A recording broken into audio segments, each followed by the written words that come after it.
Ar visu to, ka mēs redzam, ka Ukraina šo karu zaudē, ar visu to, ka NATO ir totāli izgāzies Ukrainā, jo jūs zināt, ka Ukrainā karo NATO taktika. Un es joprojām redzu, kad ir jaunieši, gan ir politiķi, gan visi ļoti daudz sabiedrības inteliģences joprojām saka, kā mēs tur sitīsim to Krievu un tādā garā, kā mēs viņam dosim pa muti.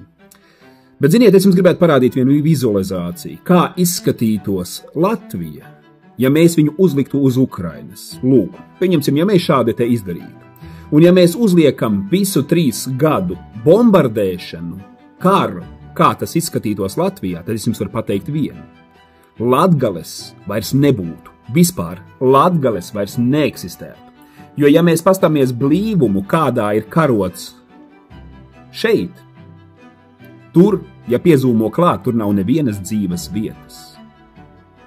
Jautājums, kur jūs karosiet, kur jūs slēpsieties?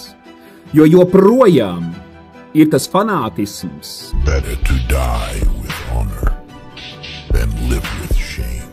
Autors latvietis. Glorifikācija, ka karš ir cēls, ka karā ir forši, ka karš ir brīnišķīgi, ka karavīra gods.